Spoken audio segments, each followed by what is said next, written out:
my name is Gerhard Schwantner and welcome to the art of nonverbal selling. During the past 25 years, I've studied countless sales calls and videotaped and analyzed hundreds of interactions between buyers and sellers. What I've discovered is that most salespeople get so caught up in the verbal part of the sales call that they don't read or respond to the buyer's nonverbal signals. Dr. Morabian at UCLA found that only 7% of our feelings and attitudes are communicated with words, 38% with our tone of voice, and 55% non-verbally. I found that during a 20-minute sales call, buyer and seller exchange over 200 non-verbal messages. The question is, what should we focus on? And how should we respond? To make it easy on ourselves, we can divide the body into 5 major nonverbal communication channels. The first channel is the face. A friendly face shows that the buyer is opening up to us. But as you know, facial expressions are not always genuine. In fact, buyers often wear a mask to hide their true feelings.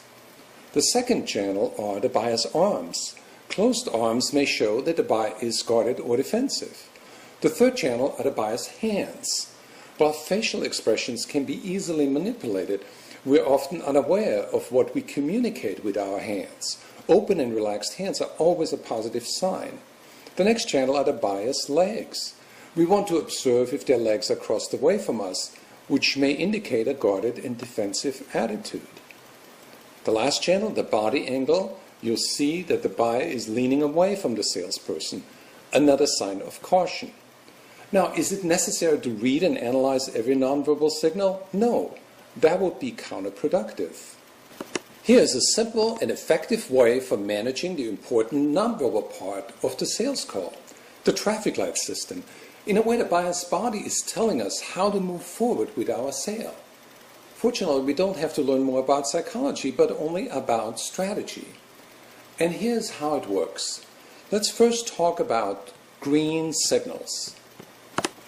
A buyer with a friendly facial expression, relaxed hands, arms uncrossed, legs relaxed, and a body angle directed towards you all indicate all signals are green. The buyer's body language says, go ahead with what you're doing. There are no hidden obstacles at this time. And go ahead and move forward with the sale. Let's talk about yellow signals. Here's some typical yellow signs. A steepling gesture, a sign of superiority. In sales, many times we see self-touching gestures, like the hand on chin. What do these signals mean? We can't know the exact meaning, but we do know that here's an obstacle preventing open communication between you and the buyer. The buyer won't tell you what it is, but the body language says, here's an obstacle, proceed with caution. Like in this example, crossed legs. It's very important for you not to mirror the buyer's yellow signals. The best strategy is to ask an open question and listen carefully so you can get the buyer to open up. It is very important to discuss the hidden issues before they become a real stumbling block to your sale. And that's where we see red signals. Red means that the buyer is getting either more indifferent and tunes out or increasingly aggressive and angry. In that case, you must act quickly before it's too late to respond. Your best strategy to red signals is to stop what you're doing, send green signals, and immediately redirect your approach. In this scenario, the salesperson responds with green signals. He leans forward and shows open palm gestures. When you express understanding of the buyer's feelings, chances are that the buyer will open up again. On your next sales call, pay attention to your customer's body language. Use the traffic light guide to make your counter moves. If you see green, proceed. If you see yellow, ask open questions. If you see red, stop and redirect your approach. Successful salespeople sell more with their eyes, and so can you. They communicate green signals throughout their call, and they close the sale when the buyer communicates green. Practice the art of nonverbal communication to make more money than you ever thought possible.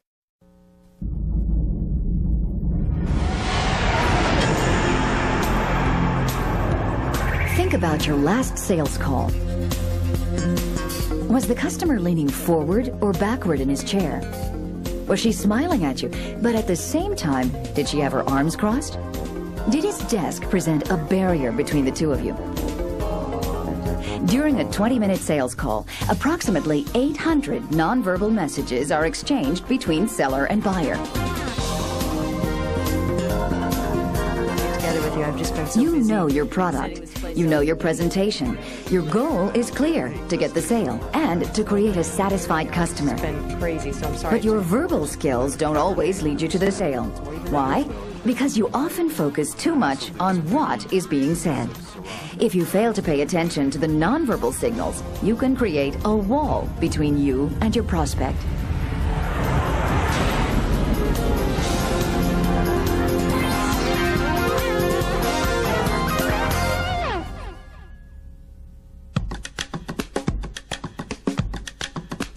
Scientific research proves that we communicate 55% of our feelings and attitudes through nonverbal expressions, 38% through tone of voice, and only 7% through spoken words.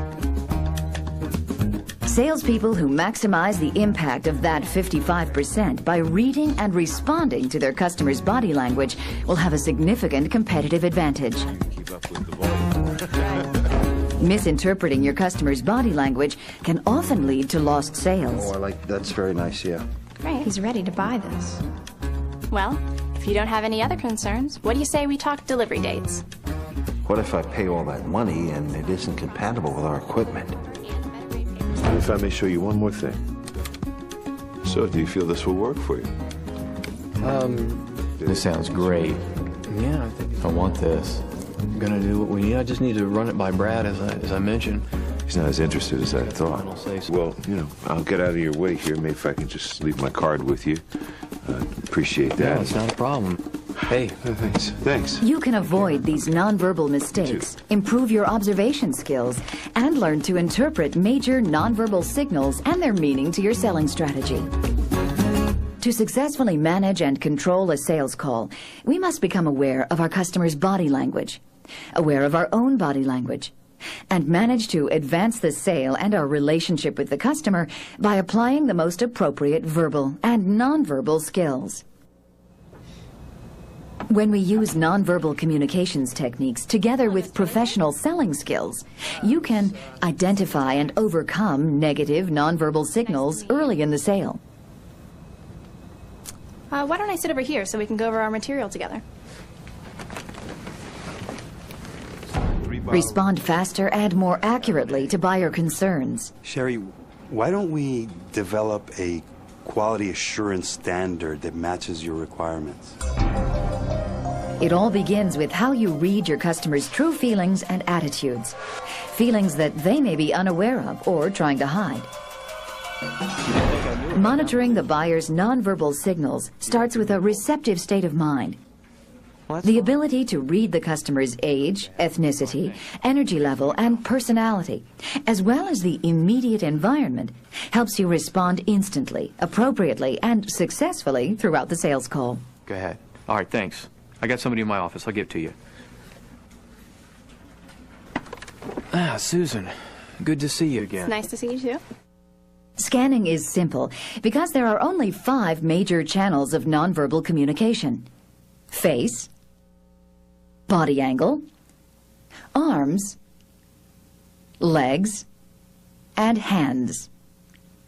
That money and it isn't Observing a single gesture or focusing on one channel alone may not give us enough information, but scanning all 5 channels will provide us with vital clues about our customer's state of mind, expanding our awareness of his or her true feelings and I'd like to attitudes. show you how beacon printing can... An upright posture or body movement directed toward you is an important clue, signaling the sale is headed in the right We can direction. achieve that. There's no reason not to do it. I really like that stuff. Conversely, when your customer leans back or away from you, he may be sending a negative message.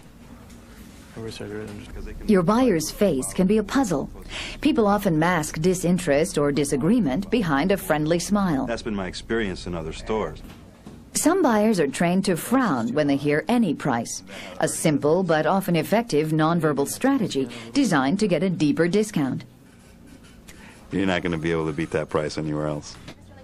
Skin color, such as a sudden flush or deepening redness, can indicate anger or embarrassment. Where your customer puts her arms, how she moves them, and the intensity of her movements can give you vital clues to your selling strategy. Fairly high production schedule. How you doing? Likewise, customers often cross their legs away from you when they first sit down next to you. Then a few minutes later, you both find yourselves mirroring each other's body language. Goodness. However, the most revealing and reliable nonverbal signals are expressed through our hands.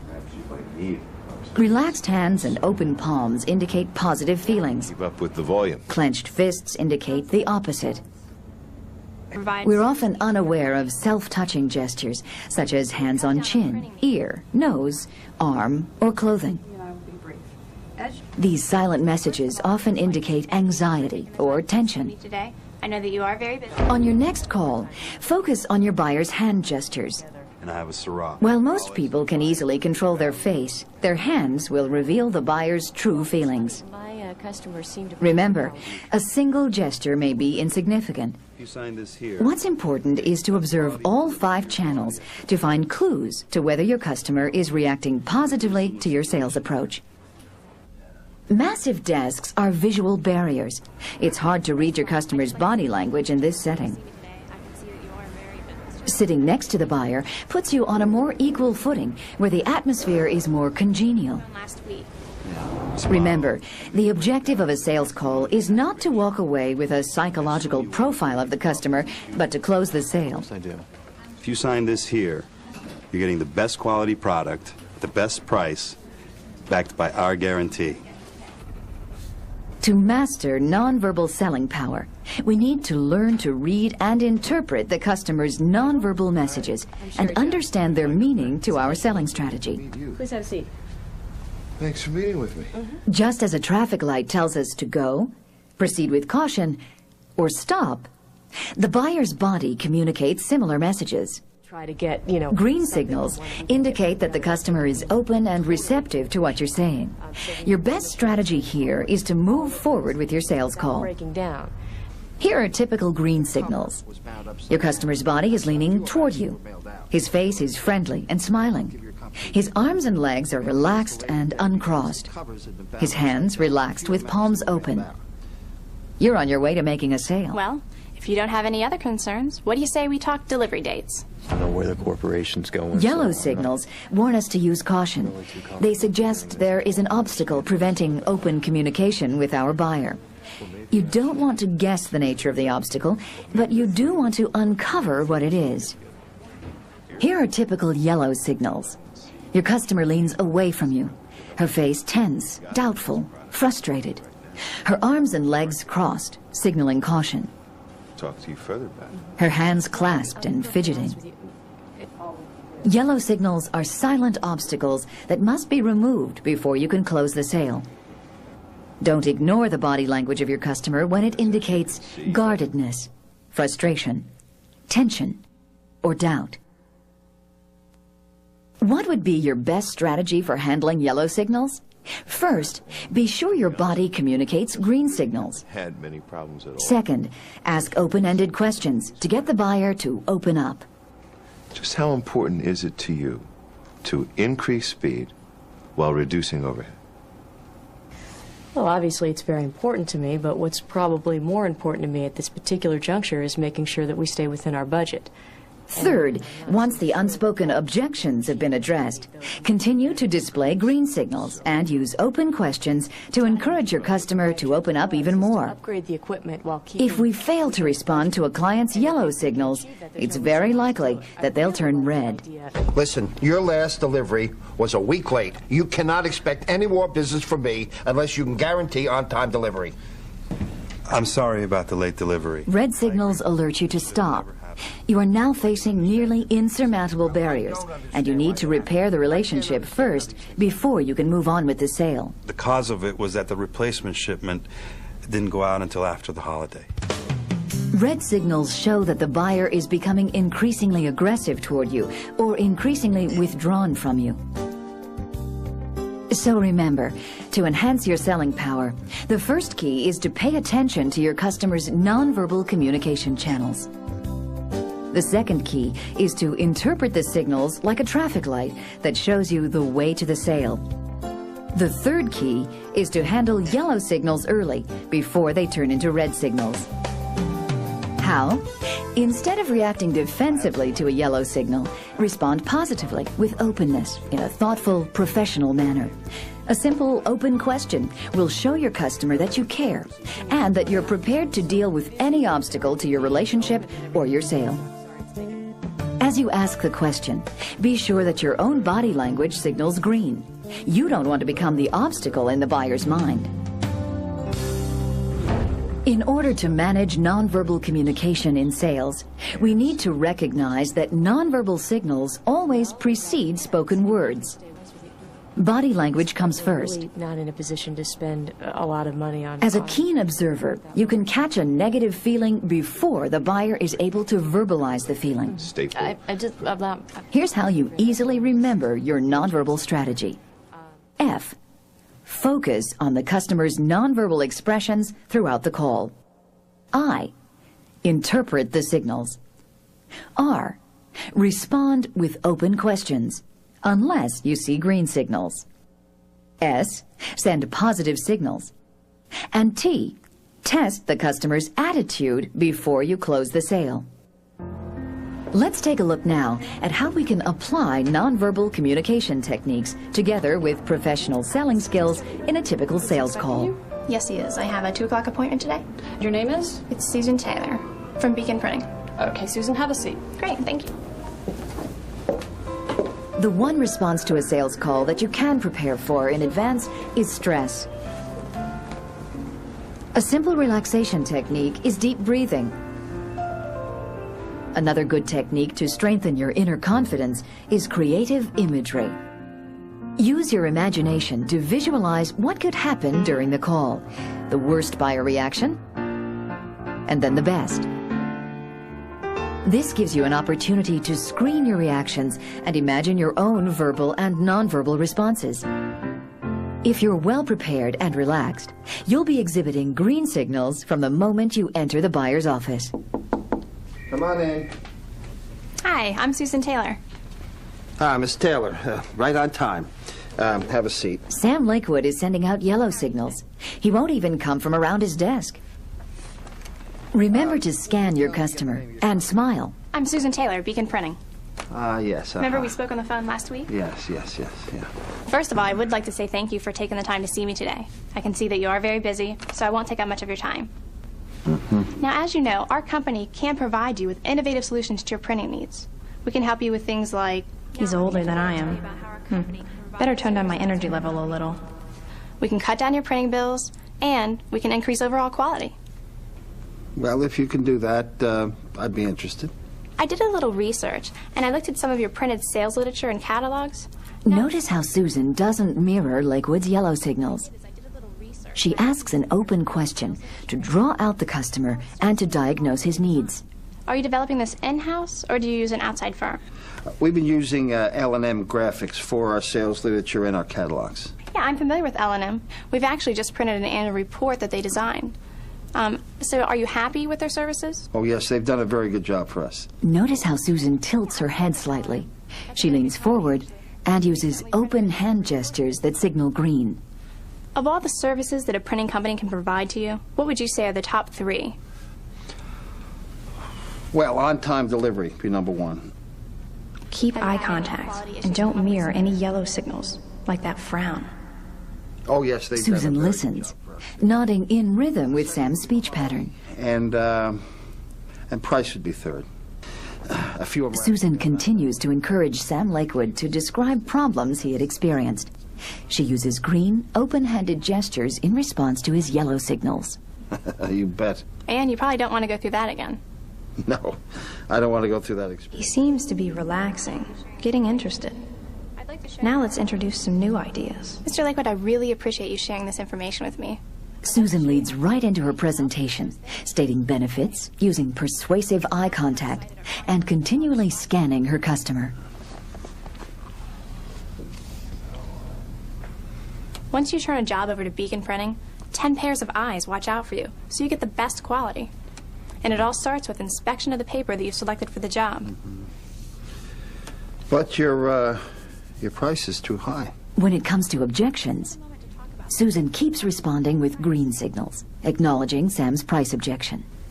Now let's take a moment to talk about that. How do you compare the price? Currently, we're getting our catalogs done at $145 a thousand. Your Right. quote is $158. Are you aware that our quote does include this 5-color process, a coated cover, and a better grade paper sample? Let me show you a sample. This is our die cut. Oh, that's nice. He likes the quality, That's very nice. and his body signals green. Let's go for the close. And last time you mentioned that you wanted to mail 220,000 new catalogs, is that right? Yes. And you do like the coated paper sample? Yes, very much. Great, great. Don't you think our company deserves a chance to prove to you that we can meet your high expectation for quality and on-time delivery? Why not? Sure. I'll give your company a try. Fantastic. Nonverbal expressions are the emotional signposts guiding your way through the sale. If you allow body language to come first, you gain the competitive edge. Nonverbal selling power helps you enhance the relationship and advance the sale. The first step is to focus on the customer's body signals, the 5 communication channels. Second, interpret what the customer's signals mean to your selling strategy. Green means go, yellow means caution, and red means stop. Third, gain the customer's trust and confidence by responding with open questions. They're designed to get the customer to open up. Fourth, make sure that you send green signals throughout the call. You can train yourself to be open and accepting to your customers. Finally, appropriately. Our response is critical because the best tool to influence our customer is our own body language. Customers communicate their true feelings and attitudes through 5 nonverbal channels: face, body angle, arms, legs, and hands. We need to scan all 5 channels to understand our customers' true feelings and attitudes toward us and our proposal. Like a traffic light, we divide our customers' nonverbal expressions into green, yellow, and red signals. Here's our first exercise. We'll look at 8 selling situations. Your task is to read the buyer's nonverbal signals. Take notes and write down the signals and your best verbal response.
Let's see how well you did.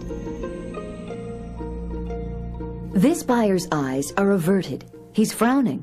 His head is tilted away. He is signaling yellow. Ask an open question. This customer's face is red. He is leaning away from the salesperson. His pointed finger and his angry facial expression indicate a red signal. Don't argue. Show understanding. Work at restoring the relationship before you move on. This buyer is looking away from you. Her hands are clasped. Her shoulders are raised. You're dealing with signs of tension and worry. She communicates yellow signals. Answer her questions truthfully and ask open questions to uncover her true feelings. This customer's arms and hands are open, palms up. His body is leaning forward, legs uncrossed. The face is relaxed.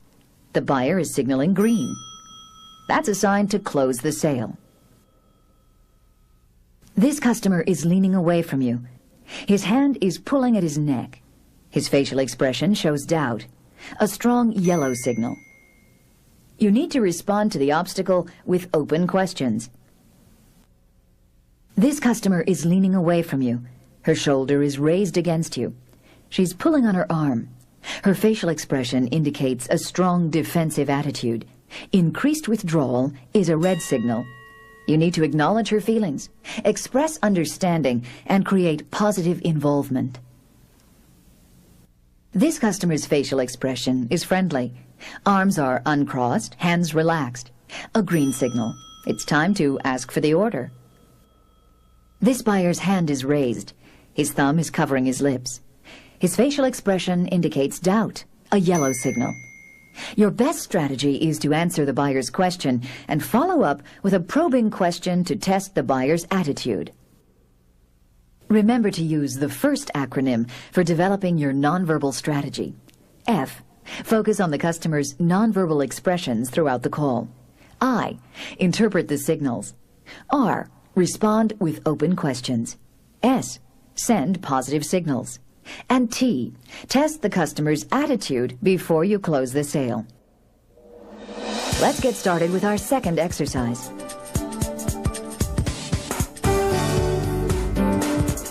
This is your first call on the general manager of the company. Let's see what signals you can pick up during the critical first 10 seconds of the call. Susan Taylor from Beacon Printing. Okay, Susan, have a seat. Great, thank you.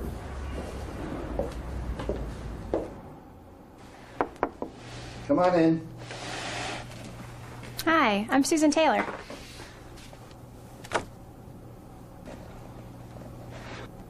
Have a seat. It's very nice to meet you. Nice to meet you. Let's review the scene and see what signals you've picked up. Mr. Lakewood is preoccupied. How would you get his attention?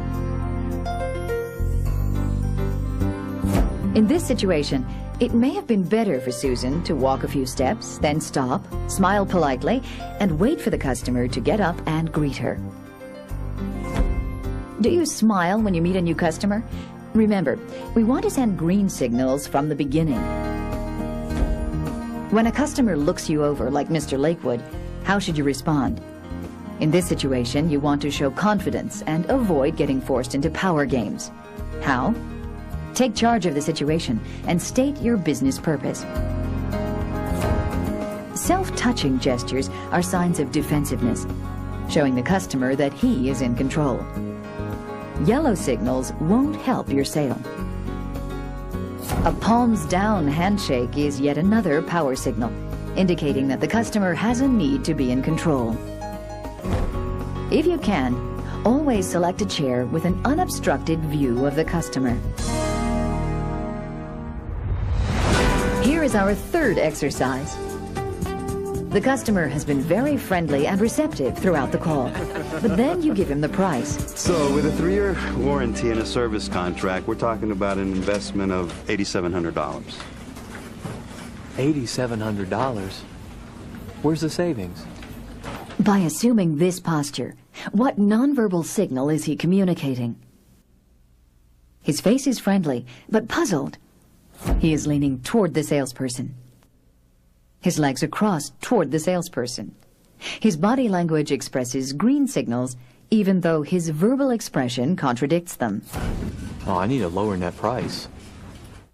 What would be your verbal and nonverbal response? Maintain your open posture and strong eye contact. What would you say to him? If you buy 2, I can give you a lower price. I don't need to, I just need 1 at a lower price. I can save you $850 by taking away the service contract. Look, I'm going to need that service contract. Have you ever bought something that met your need for low price, but failed to live up to your quality expectations? Yeah, why? I think we're in a similar situation here. You told me that your previous model had many breakdowns that cost you money and aggravation. I assume you want to avoid these problems in the future. Of course I do. If you sign this here, you're getting the best quality product at the best price, backed by our guarantee. Still $8,700. The buyer's body language signaled green. There was no reason for last-minute price concessions. Remember, don't wait for a verbal invitation to close the sale. Just ask for the order at the earliest opportunity. Here's our fourth scenario. You're in the middle of your presentation when your busy customer is interrupted by an important phone call. Okay. Yeah, speaking. Hey! What nonverbal signals is he communicating? His eyes are averted, and his tone of voice indicates tension and frustration. All yellow signals. Look, I got somebody with me right now. How would you handle the interruption and the possible change in attitudes? Remain neutral and relax. Think of a way to reconnect by refocusing on the business at hand. When he hangs up, re-establish eye contact. Look, I don't want any excuse. Look, I have... After an interruption, you want to create involvement with specific questions to draw your buyer's attention back to the business discussion. Now, would you like to see your company looking like that? Investment, but the long-term... What makes selling such an exciting profession is that every call is different. Even when you know customers very well, they can surprise you with new attitudes that you may not have noticed before. That's why we need to remain vigilant and listen with our eyes and ears wide open. Approach every call as if it were your first. Test the waters with open questions before launching into your presentation. Scan the buyer's body. Keep your own body relaxed and communicate green signals. If you notice yellow signals, shift your focus from talking to listening. Ask open questions. Give the buyer a chance to express the hidden obstacle to your communication. If you show your customers that you really care about them, that you're able to serve their needs and solve their problems, you'll get more green signals than you ever thought possible. Now you're about to see how a role-play exercise called the practice call can increase your sales success. In the practice call, the buyer's situation is fictitious, but the behavior is realistic. And if by the end of the day, it's like a link trainer for airline pilots. Pilots can test their skills in a safe environment where the responses are real and a mistake will never hurt anybody. As a matter of fact, mistakes are a very good thing in the practice call. You don't want to maybe be trying out a new sales technique on a real customer because you'll stand the chance of losing the sale. Here, there's no risk. Okay. So, who wants to be the seller? All right, I'll do it. Okay, Tony, here you go. Tony, this is your case. And the buyer? I'll do the buyer. Beautiful. Okay, Michael, and that leaves you, Susan, to be the observer. So, I'm going to give you a few minutes to prepare, and then we'll get started. Great. Won't be hard on me. No promise. As the seller, Tony is going to call on a prospect. His objective is to open the call, present his product, explain customer benefits, and use a trial close. Michael will be playing the part of a typical prospect. His time is limited and he's busy. His goal in this call is not to volunteer any information unless the salesperson asks a specific question. As an observer, Susan will be observing, recording, and evaluating the seller's performance.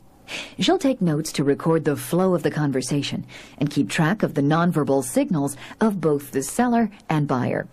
Also, she'll write down what she would do if she were in the seller's situation, so she can offer suggestions to the seller.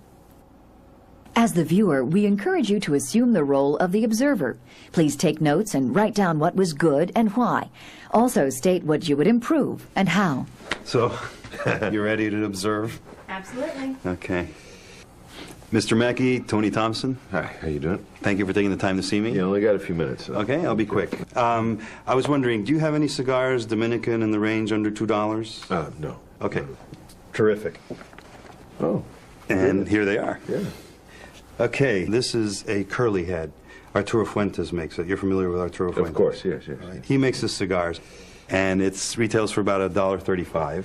And it's a unique cigar in the sense that it is made from novice rollers, and they're made from the cuttings of the leaves, which they use to make their fine cigars. Yeah. So the taste is really good. It might not burn as evenly. So Arturo Fuentes basically sells itself, and when you got a $1.35 cigar, which tastes just like his premium cigars because it's the same fillers, the same leaves, then you should have no trouble selling those. You play golf? It smells very nice. Yes, of course. It's a good golf cigar. Yeah. Oh. Yeah. It'll stay lit through the wind, anything. So this one here, are you familiar with Padron? Yes, of course. This is a Nicaraguan cigar. It's a Honduran filler with a Cameroon wrapper. That's very good. Yes, it's a full-bodied cigar. Yeah. And that sells in the $6 range. Those would be for the people who like to smoke more intense cigars. Does your clientele buy mostly high-end cigars, or? Well, we have a range, mixture. You know, middle class to upper middle class people. So they're usually looking for what, $8 cigars, or? Just the full range, really. We need more of these. Some people come in, they want to try cigars out, you know, and by location and so forth. So that, you know, we really do. I think I'll probably take 50 of these. All right, you want a bundle of those? Terrific. Yeah. I would leave these with you if you'd like to smoke them. I'll tell you what I'll do is I'll go ahead and I'll take a bunch of these. Okay. Get your bunch. And with the Padron, let me smoke it. All right. Let me taste it, and I'll let you know sometime tomorrow. Would that be? Okay. That sounds great. Yeah. All right. If I may suggest, smoke it after dinner. A cup of coffee, a little espresso. Goes very well. Especially if you have spicy food. That'll hold up to it real nice. Well, then I know where I'm going for dinner. All right. Okay. All right. I'm out of here. Yes. Thank you very much. Thank you. That was great. I can tell you were really invested. During the evaluation of the practice call, the seller gets a chance to reflect on the experience. Next, the buyer shares his comments, and then the observer will evaluate the performance and offer suggestions for improvement. Hear what you thought was good and why. Okay. Let's see. First, I'll talk about the verbal things you did that I thought were good. There was actually a lot of things. You guys did really well. So first thing is I like that you verbally acknowledged the time constraint that the client had, but yet you remained confident. I think that's good because it kind of puts the customer at ease. I think a lot of salespeople can just sort of smooth over that and ignore it, but you were like, okay, I won't take up much of your time. So I thought that was good. I liked how you pointed out that he had a place in his stock for your product in that price range. I thought that was a very effective sales technique, and it sort of establishes the need for the client. As far as nonverbal, you did a lot of things there as well. I noticed that you kept your palms up and out, and I think that's great. It shows it's kind of an open, non-threatening gesture that I think the client responded well to. You also nodded your head a lot when he was talking, which shows that, once again, you're listening, you're receptive to the client. And finally, I liked how you mirrored the client's smile and laughter, that you really established rapport, I think, with all your nonverbal and verbal things combined. Okay, that's terrific. Now let's move on to what can be improved and how. Like I said, they did really well, so there wasn't a whole lot, but I did pick out a couple of things. As far as verbal, I do feel like you let the client off a little too easily with the Padrones. I think you had a great thing going. I thought you were a little too conservative there. I think you should have at least made an attempt on the client. He was giving you a good response. He did get a little bit more relaxed. I think you should have, once you had the sales momentum going, an add-on would have been a little bit easier. Perhaps you should have suggested that he try maybe 50 of the Padrones. You know, just try 50. And, you know, if they don't sell well, if you don't like them, you don't have to order them ever again. But I think you need the product, but all you really did is just let him try one. I think you could have sold him. He was in a pretty good mood. But as far as nonverbal, the only thing that I noticed that you needed improvement on was sometimes you looked a little to the left and down when you were talking to the client, and sometimes that can be interpreted as a little bit shady. You did say a few things like, you know, these taste, the $1.50 or something cigar tasted just like the premium. That's a little hard to believe, and when you were saying things that you didn't quite believe, you looked to the left or you looked down. Other than that, though, I thought overall it was really fantastic, and I really had to reach to find things to improve.